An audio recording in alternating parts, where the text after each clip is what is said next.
10 बातें संत कबीरदास जी की। कबीरदास जयंती प्रतिवर्ष ज्येष्ठ माह के दिन संत कबीर की जयंती मनाई जाती है। अंग्रेजी माह के अनुसार इस बार 22 जून 2024 शनिवार को कबीरदास जयंती मनाई जाएगी। आओ जानते हैं संत कबीरदास जी के बारे में 10 अनसुनी बातें। कबीर हिंदू थे या मुसलमान? कबीर हिंदू थे या मुसलमान, यह सवाल आज भी जिंदा है। उसी तरह की चाहे हिंदू या मुसलमान। कबीर का पहनावा कभी सूफिया जैसा होता था तो कभी वैष्णव जैसा। कबीर का पालन पोषण नीमा और नीरू ने किया, जो जाति से जुड़े थे। यह दोनों उनके माता पिता नहीं थे। कुछ लोग उन्हें हिंदू दलित समाज का मानते थे।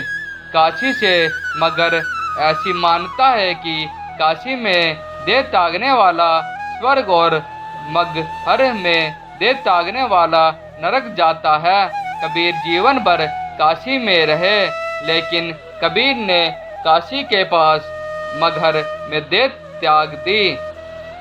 नंबर 3, शरीर हो गया गायब। ऐसी मान्यता है कि मृत्यु के बाद उनके शव को लेकर विवाद उत्पन्न हो गया था। हिंदू कहते थे कि उनका अंतिम संस्कार हिंदू रीति रिवाज से होना चाहिए और मुस्लिम कहते थे कि मुस्लिम रीति से। इसी विवाद के चलते जब उनके शव पर से चादर हट गई, तब लोगों ने वहां फूलों का ढेर पड़ा देखा। बाद में वहां से आधे फूल हिंदुओं ने ले लिए और आधे मुसलमानों ने मुस्लिम रीति से और हिंदुओं ने हिंदू रीति से उन फूलों का अंतिम संस्कार किया। मगहर में कबीर की समाधि है और दरगाह भी। नंबर 4, रामानंद के शिष्य कबीर। संत कबीर रामानंद अर्थात रामानंदाचार्य के 12 शिष्यों में एक थे। 12 मुख्य शिष्य थे। संत आनंदानंद, संत सुखानंद, सुरानंद, नरहरियानंद, योगानंद, पीपानंद, संत कबीरदास, संत सेजा नवाबी, संत दन्ना, संत रविदास, पद्मावती और संत सूरसरी। रामानंद ने संत कबीर को चिताया तो उनके मन में वैराग्य भाव उत्पन्न हो गया और उन्होंने उनसे दीक्षा ले ली। नंबर 5, निर्गुण ब्रह्म की उपासना। संत कबीर ने जो मार्ग बनाया था वह निर्गुण ब्रह्म की उपासना का मार्ग था। निर्गुण ब्रह्म अर्थात निराकार ईश्वर की उपासना का मार्ग था। संत कबीर भजन गाकर और परम सत्य का साकार करने का प्रयास करते हैं। वे वेदों के अनुसार निकार कर सत्य को ही मानते थे। नंबर 6, कबीरपंथी ईश्वर के निर्गुण रूपों की उपासना करते हैं और किसी भी प्रकार के पूजा और पाठ से दूर रहकर ईश्वर की भक्ति को ही सर्वोपरि मानते हैं। माना जाता है कि इस पंथ की 12 प्रमुख शाखाएं हैं, जिनके संस्थापक नारायण दास, श्रुति गोयल साहब, साहबदास, कमाली, भगवान दास, जोगा दास, जग जीवन दास, गरीब दास, तत्वा जीवा आदि कबीर के शिष्य हैं। नंबर 7, गादी परंपरा।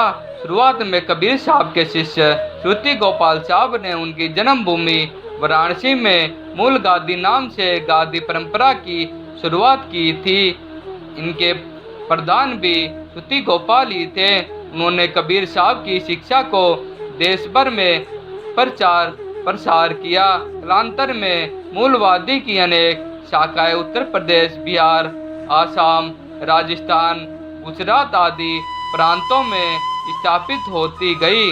नंबर 8, संत कबीर के भजन। संत कबीर का वाक्य या भजन रहस्यवाद का प्रतीक है। यह निर्गुणी भजन है। वह अपने भजन के माध्यम से समाज के पाखंड को उजागर करते थे। ऐसे कितने ही उपदेश कबीर के दोहों, साखियों, पदों, शब्दों, रेमणियों तथा उनकी वाणियों में देखे जा सकते हैं, जो धर्म और समाज के पाखंड को उजागर करते हैं। इसी से कबीर को राष्ट्रीय स्तर पर लोकप्रियता मिली और वह लोक नायक कवि और संत बने। आज भी उनके भक्ति गीत ग्रामीण, आदिवासी और दलित इलाकों में ही प्रचलित है। छत्तीसगढ़ और मध्य प्रदेश के गांवों में कबीर के गीतों की धुन आज भी जिंदा है। नंबर 9, कबीर दास जी का परिवार। कबीर वैरागी साधु ने उसी तरह जिस तरह की सूफी होते हैं, उनका विवाह वैरागी समाज की लोई के साथ हुआ, जिससे उन्हें 2 संतानें हुई। लड़के का नाम कमाल और लड़की का नाम कमाली था। नंबर 10, कबीर दास जी के अवतार। कहते हैं कि संत कबीर दास जी ने अक्कलकोट स्वामी या साईं बाबा के रूप में फिर से जन्म लिया था। कई सूत्रों और तथ्यों से यह ज्ञात होता है कि संत कबीर एक हिंदू थे। दोस्तों, इस वीडियो का उद्देश्य सिर्फ आपको बेहतर से बेहतर जानकारी देना है। इस वीडियो में हम किसी भी तरह का कोई दावा नहीं करते हैं। दोस्तों, अगर आपको यह वीडियो पसंद आई है तो वीडियो को लाइक और हमारे चैनल को सब्सक्राइब ज़रूर कर ले। धन्यवाद।